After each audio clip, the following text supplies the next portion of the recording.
3월의 첫날 첫 시간입니다. 이 날을 구별하여 하나님 앞에 3월을 올려드리는 우리 모든 성도님들에게 하나님의 예비하신 은혜가 가득하기를 주님의 이름으로 축원합니다. 오늘은 다니엘서 9장 1절부터 4절 말씀 중심으로 다니엘처럼 기도하기, 이런 제목으로 말씀 전하도록 하겠습니다. 다니엘처럼 기도하기. 성경에 등장하는 믿음의 사람들은 하나같이 기도에 헌신한 사람들입니다. 그래서 우리는 그들을 기도의 사람들이다 라고 부릅니다. 오늘 본문의 다니엘도 마찬가지죠. 다니엘도 기도의 사람입니다. 다니엘의 인생 전체를 살펴보면 그는 믿음과 기도로 삶을 시작하였고 그의 인생 마지막까지 그는 기도하는 사람이었습니다. 여러분, 이스라엘의 역사 속에서 가장 치욕적이고 가장 수치스러운 역사가 하나가 있습니다. 그게 바로 이스라엘 백성들이 바벨론이라고 하는 나라가 망하고 포로로 잡혀간 사건입니다.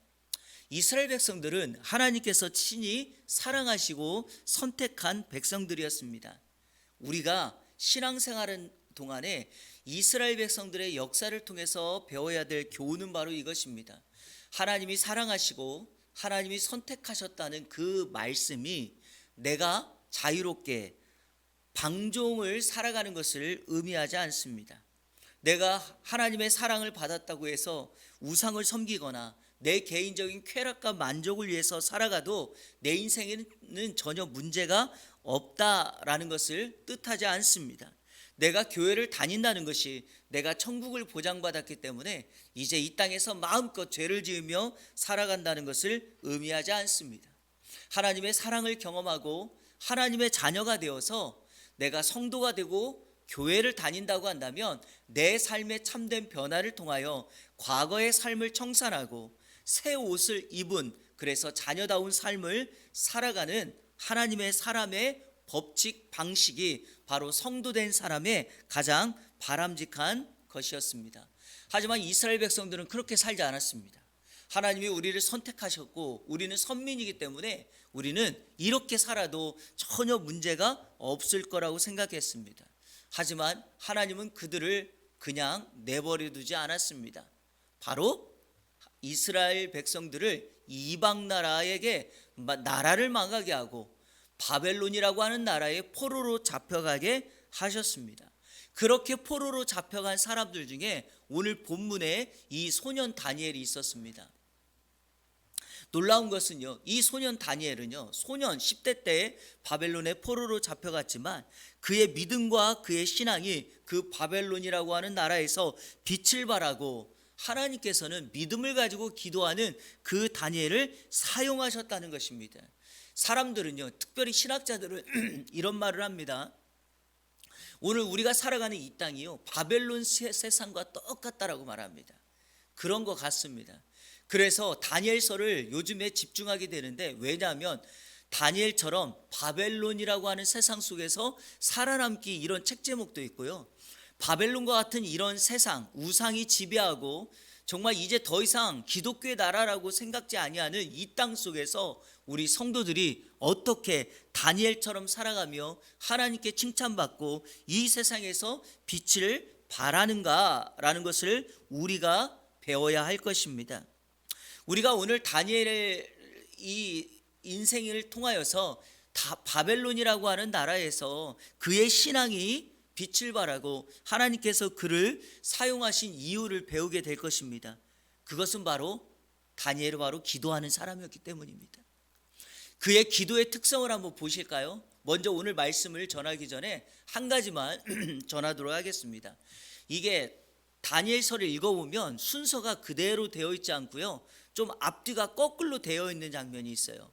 자, 오늘 1절에 보면 다리오라는 사람이 왕이 되죠. 그런데 다니엘서 6장에 보면 이 다리오가 왕으로 통치하고 있을 때가 등장해요. 그러니까 다니엘서 9장은 메데 바사의 왕으로 이 다리오가 왕이 될 때의 모습을 소개하였고, 다리오가 왕으로 통치하고 있었을 한때에 다니엘서 6장을 읽어보면은 바로 다니엘의 모습이 등장해요. 우리가 잘 아는 다니엘이 사자굴에 들어가는 장면 아닙니까? 그런데 왜 다니엘이 사자굴에 들어갑니까? 바로 그가 시간마다 예루살렘 쪽을 향하여 하루에 3번씩 문을 열고 기도했던 것을 똑같은 총리, 3명의 총리 중에 다니엘보다 더 이 능력을 발하지 못하는 신하들이 다니엘을 시기해 가지고 이 조서를 꾸며서 왕 외에 다른 사람들에게 절을 하면 그것이 마치 굴복하지 않는, 왕에게 굴복하지 않는 거라고 생각하여 조서를 꾸미게 된 것입니다. 그때 여러분 다니엘이 전에 하던 대로 똑같이 하루에 3번씩 예루살렘을 향하여 창문을 열고 기도했다라고 말하지 않습니다. 기도했다고 말하고 있습니다. 여러분, 기도의 사람들은요 환경에 굴하지 않습니다. 그런데 바로 그와 같은 다니엘의 삶의 패턴을 우리가 오늘 본문 속에서 삼는다는 거죠. 다니엘은 놀라운 것은 그의 나이 80이 될 때까지 바벨론의 포로로 잡혀갔고, 이 바벨론을 무너뜨렸던 메데 바사의 이 또 두 번째 나라에서도 총리의 역할을 하고, 또 바사 페르시아의 나라 때까지 그는 계속해서 총리로 이방 땅에서 세 나라를 섬겼던 아주 보기 드문 인물이었다는 것입니다. 저는 이렇게 생각합니다. 다니엘이 이방 땅에서 나라가 3번 바뀔 때까지 여전히 자신의 삶을 지키고 이방 땅의 총리가 될 수 있었던 유일한 것은 하나님께서 그를 사용한 것이죠. 그럼 무엇 때문인가? 그가 시작부터 마지막까지 타협하지 않는 신앙으로 하나님께 온전히 자신의 삶을 맡겼기 때문이다. 그러면 다니엘은 도대체 어떤 기도의 사람이었기 때문에 하나님은 그를 사용하시는가? 바로 오늘 본문이 저와 여러분들에게 그 사실, 그 비결을 알려줍니다. 다니엘서 9장을 읽어보면요, 다니엘서 전체 중에 다니엘의 기도다라고 알려진 본문입니다. 그래서 여러분 성경을 보면 이 다니엘서 9장 위에 이렇게 제목이 달려있죠. 아마 다니엘의 기도 이렇게 달려 있습니다. 유일하게 다니엘서에 그의 기도의 전문이라고 알려진 내용입니다. 자, 오늘 우리가 읽었던 1절부터 4절까지는 이 기도의 서론격입니다. 무슨 말이냐? 다니엘이 하나님 앞에 기도할 때 그 기도를 어떻게 시작하였는가라는 것을, 내용보다는 어떻게 그의 기도가 이루어져 있는가를 우리에게 설명합니다. 오늘 이 다니엘의 기도를 배움으로, 오늘 우리가 다니엘처럼 기도함으로 3월 한 달 동안 이 기도의 응답과 우리의 기도의 삶이 계속되기를 주님의 이름으로 축원합니다. 그럼 다니엘의 기도는 어떤 기도였는가? 3월 한 달 다니엘처럼 기도하기, 다니엘을 따라 기도하는 우리의 삶이 되기를 원하는 마음으로 3가지를 여러분들에게 간략하게 정리해서 전하도록 하겠습니다. 첫 번째, 다니엘은요, 한번 따라 볼까요? 하나님 말씀에 근거한 기도를 했다.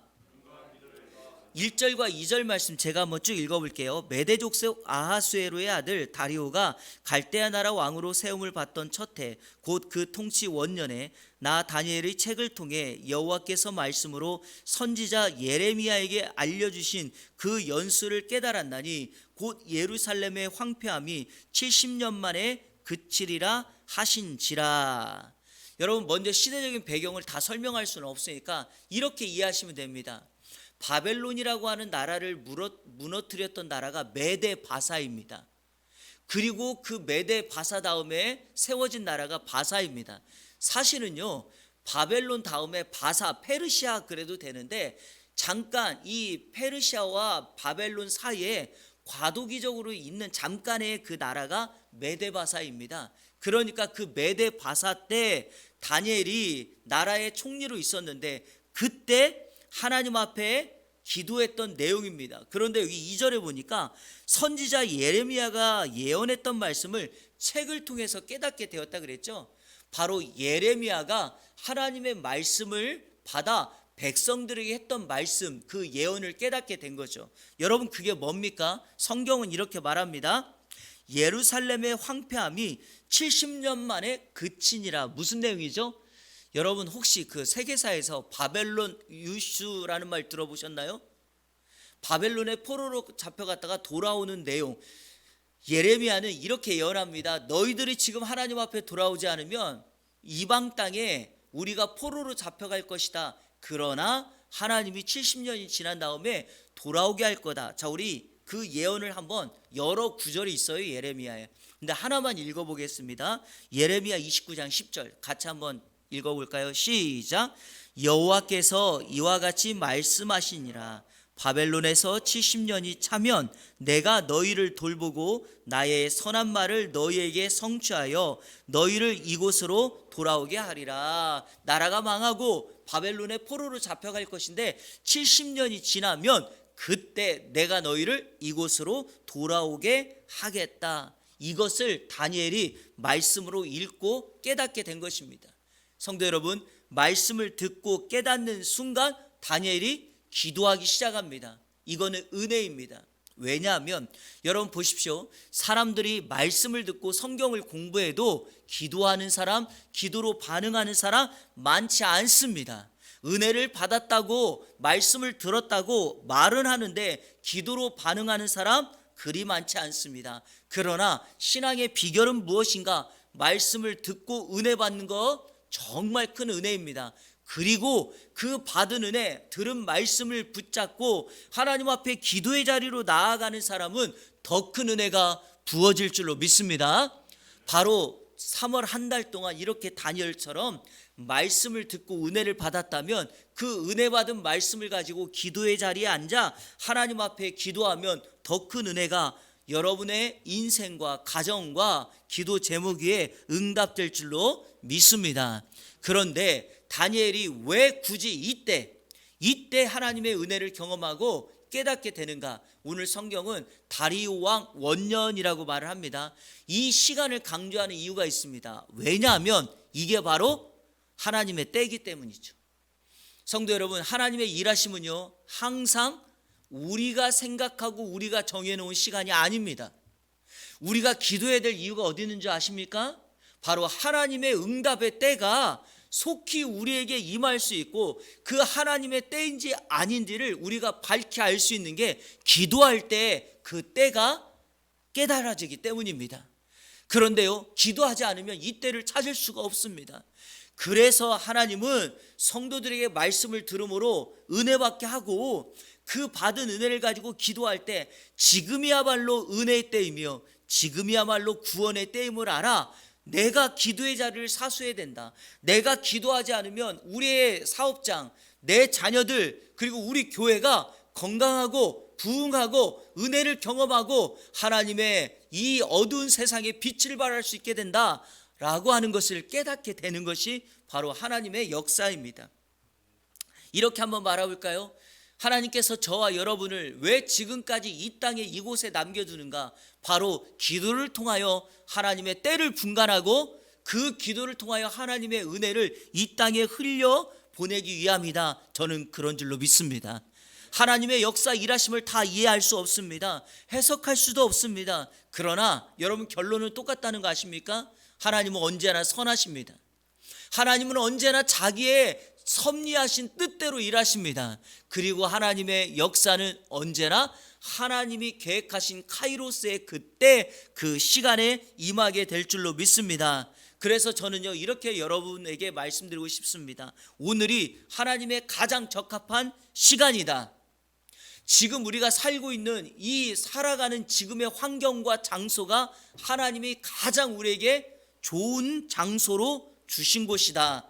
그리고 여러분 무언가 모든 것이 내 뜻대로 되지 않는 지금 상황이지만 이 상황이야말로 하나님의 역사와 하나님의 은혜를 흘려보내 가장 좋은 환경이다. 저는 이렇게 믿습니다.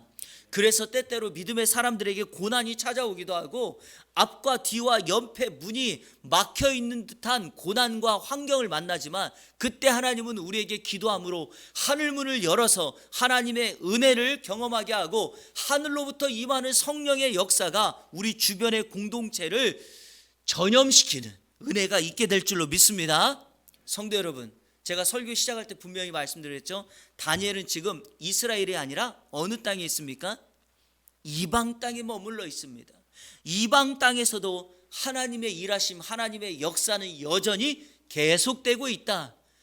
종종 우리의 자녀들이요 직장 취업하면 이렇게 원망할 때가 많고요. 제가 오늘 기도할 때 했지만 이제 새학년이 되고 또 초등학생이 중학생이 되고 중학생이 고등학생이 되면 완전 환경이 바뀌어서 여러분 어떻게 됩니까? 환경에 대한 적응이 잘 안 돼요. 그때마다 늘 불평해요. 왜냐? 과거에 경험했던 친구들과 헤어지고 환경이 다 바뀌었으니까요. 근데 여러분, 우리 성도들은요, 하나님께서 새로운 환경을 경험하게 하신다면 그때 하나님이 우리를 그 장소에서 훈련시키시고 우리를 성장시켜서 결국에 하나님의 역사를 흘려보내는 축복의 장소로 그 장소, 그 시간, 우리의 환경을 만들어가게 하실 줄로 믿습니다. 그래서 여러분, 말씀을 듣고 다니엘처럼 그 말씀을 반응함으로 기도의 자리에 앉는 3월 한 달이 되기를 주님의 이름으로 축원합니다. 한 가지 안타까운 것은 우리 안에, 우리의 마음에 말씀이 심겨지지 않았다는 데 있어요. 붙잡을 말씀이 없다는 것입니다. 중요한 것은 말씀이 마음에 심겨지지 않으면 하나님의 뜻을 깨닫지 못합니다.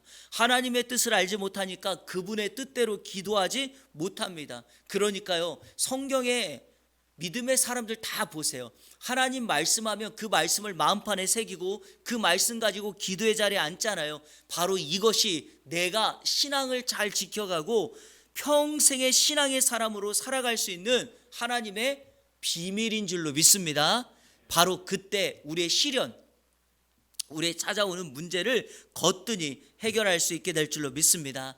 3월 한 달 저와 여러분을 통하여 말씀 붙잡고 기도하는 그곳에 문제는 떠나가고 하나님의 뜻을 이루어가는 하나님의 은혜 역사가 임하기를 주님의 이름으로 축원합니다.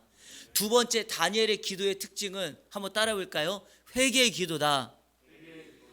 자, 우리 3절 말씀 다 같이 읽겠습니다. 시작. 내가 금식하며 베옷을 입고 죄를 덮어쓰고. 아멘. 제가 한 가지 말씀을 드리고 싶은 것은 이것입니다. 제가 느헤미야 강의할 때도 계속해서 말씀드렸지만 믿음의 사람들은 참 대단한 것 같습니다. 사실 느헤미야도 그랬고요, 다니엘도 보면 본인 스스로가 하나님 앞에 죄를 지어서 그와 같은 결과, 즉 나라를 빼앗기고 포로로 잡혀온 결과를 맞이한 것이 아닙니다. 조상들에 의하여 자신들의 아버지 때 할아버지 때 잘못으로 인하여 그들이 그 결과를 맞이하게 된 것입니다. 그러니까 이들의 입장에서는 억울하고 참 속상한 거죠. 그런데 믿음의 사람들은요, 그런 속상함을 그대로 방치하거나 그것을 누구를 탓하는 것으로 그렇게 살지 않습니다. 어떻게 합니까? 믿음으로 반응합니다. 그러니까 그들이 이방 땅에 살면서도 하나님 앞에 믿음을 가지고 뜻을 정하여서 열심히 살아가다가 하나님이 그곳에서 성장하게 하신 대로 살아가며 오늘 본문 말씀처럼 하나님 앞에 기도하는데 우리 조상들이 왜 이와 같은 결과를 맞이했을까를 생각해 보니까 하나님 앞에 범죄했다는 거예요. 우상을 섬기고 쾌락과 만족을 위해서만 살아가니까 그게 눈에 보이는 겁니다. 그래서 자기가 그 일을 하지 않았음에도 불구하고 그 일을 자기의 것으로 받아들여요. 그래서 회개 기도를 하는 겁니다. 믿음의 사람들의 위대함은 바로 여기 있습니다. 보십시오. 금식하며 베옷을 입고 죄를 덮었었다. 이거는 철저하게 자기를 낮추는 겸손과 회개의 기도입니다. 성경의 역사를 통해서 보십시오. 회개할 때는 항상 이런 장면이 있었습니다.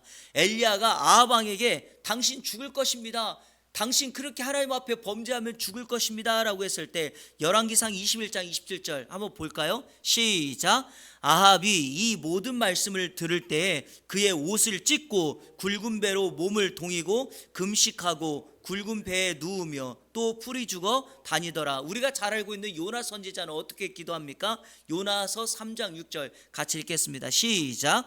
그 일이 니느웨 왕에게 들림에 왕이 보좌에서 일어나 왕복을 벗고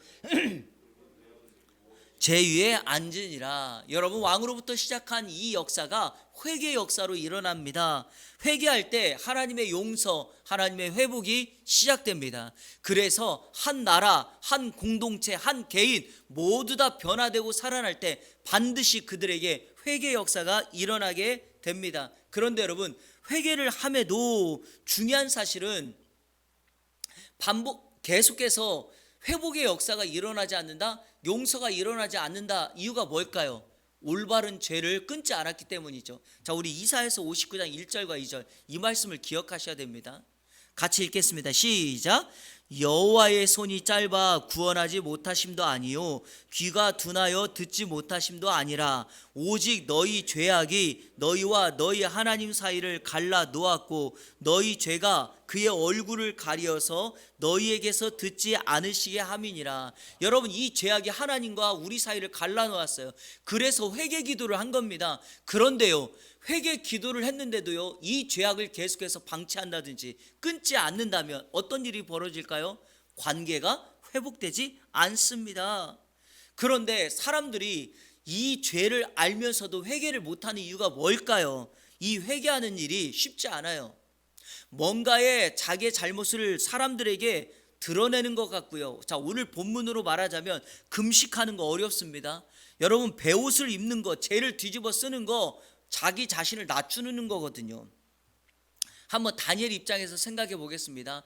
다니엘은 당시의 총리입니다. 총리는 항상 총리의 옷을 입죠. 총리가 여러분 이렇게 옷을 벗고 죄를 뒤집어 쓰고 옷을 갈아입는다, 이거 수고하는 거예요. 번거로우면.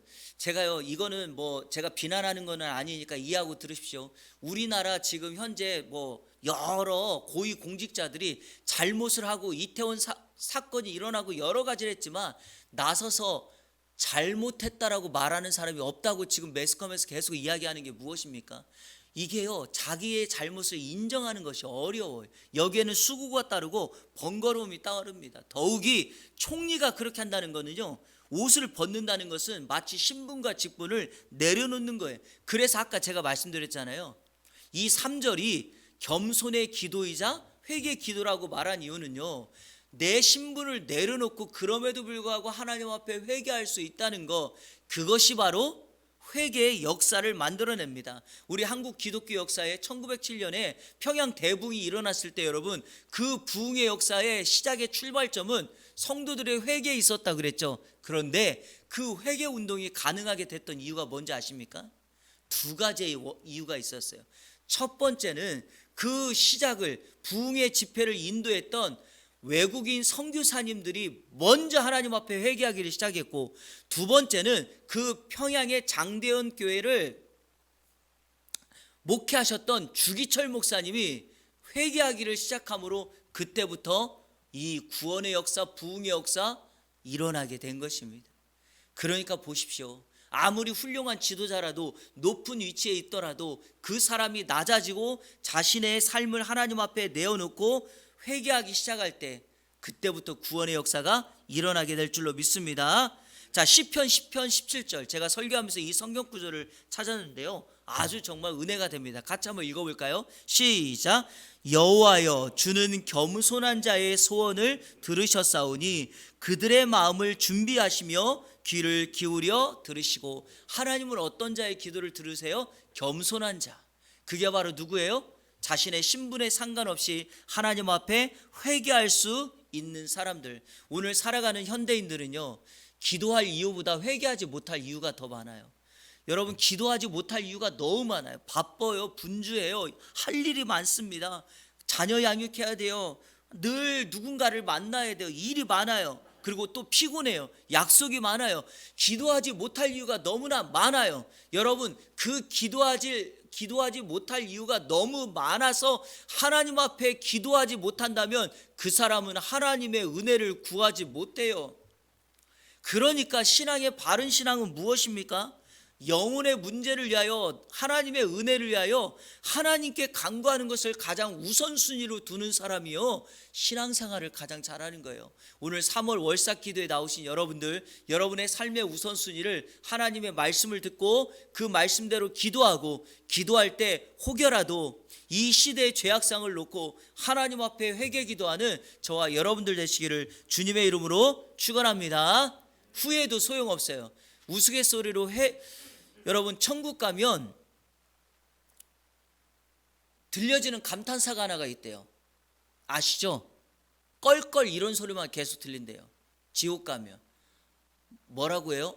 나 그때 기도할 걸, 나 그때 교회 갈 걸, 나 그때 예수 믿을 걸, 껄껄 해봤자 여러분 소용없어요. 근데요, 천국 가면 또 감탄사가 들리는 게 있어요. 다 뭔지 아세요? 와 이거래요. 천국 갔더니 집이 다 우리가 눈에 막 그냥 눈을 화려하게 하는 금은보화로 다 돼 있으니까 와, 그리고 더 놀라는 게 있대요. 같이 신앙생활했던 집사님이 와 계시니까 와 그런데. 그래서 여러분 이 감탄사를 우리가 들어야 됩니다. 자, 마지막 세 번째로, 이게 참 중요해요. 다니엘의 기도는요, 언약의 하나님을 의지하며 기도했다는 거예요. 따라해 보세요. 언약의 하나님. 이 언약의 하나님을 쉽게 이해하면 약속을 붙잡고 기도했다는 거예요. 하나님은 당신이 약속하신 것 반드시 이루시는 하나님인 줄로 믿습니다. 4절 말씀, 내 하나님 여호와께 기도하며 자복하여 이르기를, 크시고 두려워할 주 하나님 주를 사랑하고 주의 계명을 지키는 자를 위하여, 자 뭐라고 해요? 언약을 지키시고 그에게 인자를 베푸시는 이시여. 여러분 다니엘서를 읽어보면요, 오직 이 다니엘서 9장에만 여호와라는 말이 등장합니다.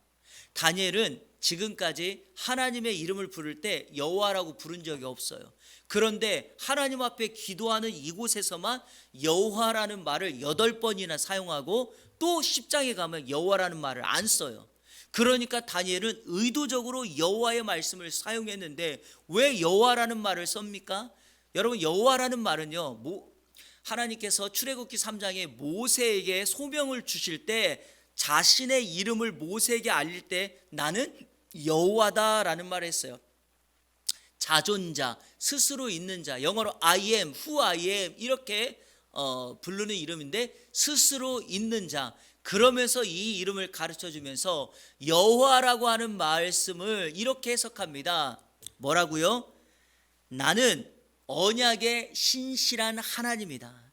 내가 아브라함에게 약속했던 그 언약 약속을 지금 포로로 애굽에 잡혀 있고 노예로 잡혀 있고 바벨론에 잡혀 있고 죄악에 잡혀 있고 사단의 종노릇 하고 있어도 내가 너에게 아브라함에게 약속했던 축복의 통로의 약속을 반드시 이루겠다. 바로 그 하나님이 어떤 분이에요? 여호와예요.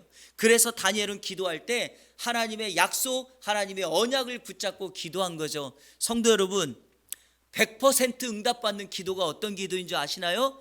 약속을 붙잡고 하는 기도예요. 다시 말해서 여호와 하나님을 의지하고 신실하신, 언약의 신실하신 하나님을 붙잡고 기도할 때 4절 하반절에서 강조했던 것처럼 언약을 지키시고 그에게 기도하는 사람에게 인자를 베푸시는 하나님이다라고 소개한 것입니다. 민수기 23장 19절에 하나님은 사람이 아니시니 거짓말을 하지 않으시고 인생이 아니시니 후회가 없으시도다. 어찌 그 말씀하신 바를 행하지 않으시며 하신 말씀을 실행하지 않으시랴. 이 말씀 뭐예요? 반드시 너에게 말했다면, 반드시 너에게 약속했다면 뭐 하겠다? 이루시겠다라고 말씀합니다. 말씀을 맺겠습니다. 성도 여러분, 하나님께서 여러분에게 주신 말씀이 있습니까? 약속이 있으십니까? 그래서 여러분은 그 약속을 붙잡고 정말 신뢰하면서 나아갑니까? 제가요, 중학교 때 몸이 아파서 중3 이 기간 동안 8개월 동안 학교를 가지 못했습니다. 아시나요? 나중에 제가 간증 한번 할게요. 뭐 이거를 너무 자주 말하면 식상해서 제가 말을 잘 안 하는데, 그때 제가 병상에서 하나님 앞에 기도하면서 하나님께서 주신 말씀이 욥기서 23장 10절입니다. 그거 붙잡고 기도한 거예요. 저와 제 아내가 유학 갈 때 하나님께서 이사야 43장의 말씀을 주셨어요. 하나님은 사막에서, 광야에서 길을 내고 또 물을 주시겠다고 하신 말씀. 교회를 개척할 때 제가 마음속에 품었던 그 건강한 교회를 향하여 하나님께서 마태복음 22장 37절과 40절, 마태복음 28장 19절과 20절 대사명과 대계명의 말씀을 주셨습니다. 2023년을 준비하면서 작년 10월부터 2022년 10월부터 하나님 앞에 2023년을 어떻게 우리 성도들과 함께 표어를 삼고 기도할까 했을 때 하나님께서 창세기 12장 3절 말씀을 주신 거예요. 너로 말미암아 세상이 복을 받아야 된다라는 말씀을 주신 거예요. 우리가 새벽에 하나님의 말씀을 붙잡고 기도하는 이유가 뭘까요? 새벽마다 주시는 그 한마디의 말씀, 그거 약속이기 때문에 하나님이 그대로 나에게 응답하실 거라는 것을 믿고 하나님 앞에 기도하는 거죠. 지난주 새벽 예배 때 요한복음을 묵상하다가 우리 성도님들과 함께 나누었던 이 성경 한 구절을 마지막으로 여러분에게 소개하며 오늘 말씀을 마치고 기도하겠습니다. 예수님 곁을 떠나가던 사람들에게 예수님이 제자들에게 묻습니다. 너희도 나를 떠나갈 것이냐? 그때 예수님의 제자인 베드로가 요한복음 6장 68절에 이렇게 말합니다. 우리 같이 한번 읽어볼까요? 시작. 시몬 베드로가 대답하되 주여 영생의 말씀이 주께 있사오니 우리가 누구에게로 가오리까? 아멘. 그렇습니다, 여러분. 하나님의 말씀, 영생의 말씀 우리 주님께 있습니다. 여러분, 친구 만나도 기쁘지만 영생의 말씀이 있는 그 자리에 나와 하나님의 말씀을 내 삶에 둔다면 여러분의 삶은 영원한 삶, 생명의 삶으로 풍성하게 될 줄로 믿습니다. 3월 한 달 여러분의 가정과 그리고 우리 교회와 특별히 기도하고 있는 그 삶의 현장과 여러분의 일터 위에 영원한 생명의 말씀이 함께 하셔서 하나님의 응답이 가득하고 기도의 응답이 있는 축복의 역사가 임하기를 주님의 이름으로 축원합니다. 우리 시간에 다 같이 한번 찬양하고 기도하도록 하겠습니다. 그래서 우리 하나님은 전능하신 하나님입니다. 우리가 그 하나님 의지하고 기도할 때 우리의 괴로움이 바뀝니다. 여러분, 역전의 하나님을 기대하십시오. 그래서 우리가 3월 한 달 이렇게 하나님 앞에 시작하면서 나아가는 것입니다. 우리 같이 고백하며 나아가겠습니다.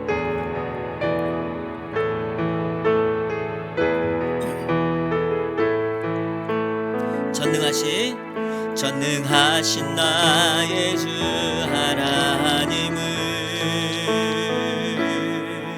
능치 못하실 일 전혀 없네. 우리의 모든 간구도 우리의 모든 생각도 우리의 모든 꿈과 모든 소망도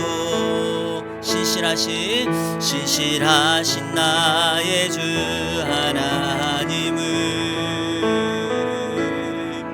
우리의 모든 괴로움 바꿀 수 있네.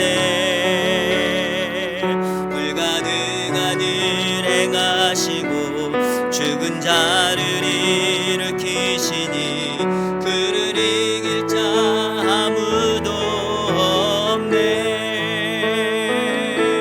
주의 말씀 의지하여 깊은 곳에 금을 던져 오늘 그가 놀라운 일을 이루시는 것 보라. 주의 말씀 의지하여 믿음으로 금을 던져 믿는 자에게 능치 못함 없는 주의 말씀 의지하여 깊은 곳에 금을 던져 오늘 그가 놀라운 일을 이루시는 것 보라. 주의 말씀 의지하여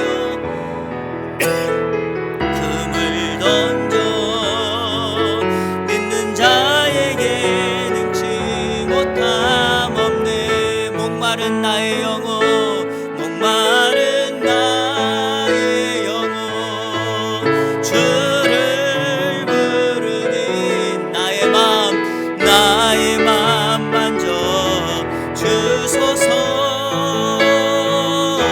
주님만을 원합니다. 더 원합니다.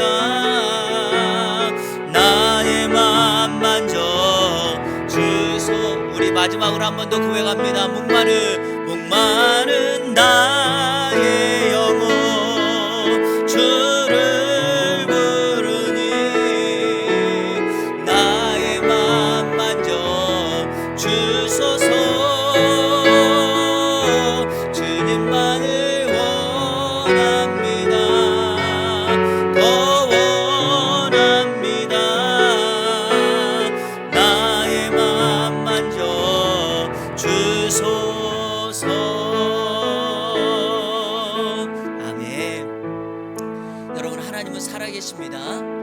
원하십니다. 우리 스스로 한계를 정해놓고 이거는 안 된다라고 말할 필요가 없고요. 그렇게 해서도 안 됩니다. 제가 아까 설교 때 잠깐 했던 말씀처럼 여러분, 나중에 내가 그때 할 걸, 내가 그때 봉사할 걸 후회한들 소용없습니다. 성도들은 항상 그런다고 합니다. 건강할 때는 봉사 안 하다가 몸이 아프거나 질병에 걸리면 이렇게 한다고 말합니다. 목사님, 그때 제가 봉사할 걸요. 그때 제가 단기 선교 갈 걸요. 목사님께서 그때 말할 때 제가 순종할 걸요. 몸이 아프고 날 때만 그렇게 한다는 거예요. 물질을 다 잃어버린 사람이 목사님 그때 더 많이 충성하고 헌금했어야 됐어요. 그때 할 걸 못해서 미안해요. 여러분, 혹여라도 신앙생활하는 가운데 이미 때가 지나고 하나님이 우리에게 정한 때를 주셨음에도 불구하고 그때를 놓치거나 잃어버리고 하면은 여러분, 우리에게 남는 게 무엇이겠습니까? 신앙의 한계를 뛰어넘으셔야 합니다. 말씀하시는 하나님을 붙잡고 오늘 다니엘처럼 이방 땅에 살고 있을지라도 하나님은 그 다니엘을 해와 같이 빛나게 하지 않습니까? 다니엘서 12장 3절은 우리에게 가르쳐 주십니다. 아무리 바벨론에 살고 있을지라도 한 영혼 많은 영혼을 주께 인도하는 사람을 우리 하나님은 별과 같이 빛나게 하실 거라고 말했습니다. 우리가 이 이방 땅과 같은 바벨론과 같은 이 세상에 살고 있지만 저와 여러분 하나님의 자녀인 우리를 이 땅에 남겨두신 이유는 우리를 통하여 이 땅에 밝은 빛을 발하게 하기 위함인 줄로 믿습니다. 3월 오늘 시작하는 날입니다. 다니엘처럼 기도하는 우리가 되기를 원하여서 오늘 말씀을 붙잡고 기도하겠습니다. 다니엘은 어떻게 기도했다고요? 말씀 붙잡고 기도했습니다. 다니엘은 어떻게 기도했습니까? 자기 자신을 낮추며 하나님 앞에 회개하는 기도를 드렸습니다. 다니엘은 어떻게 기도했습니까? 신실하신 언약의 하나님, 약속의 말씀을 붙잡고 기도했습니다. 오늘 이 시간 한번 기도할 때 하나님 나의 기도를 들으시고 오늘 다니엘처럼 기도하는 믿음의 사람 되게 하여 주옵소서. 내가 3월 한 달 동안 다니엘과 같은 다니엘을 따라 기도하기를 원합니다라고 우리 이 시간에 다 같이 주여 한번 부르짖고 기도하도록 하겠습니다.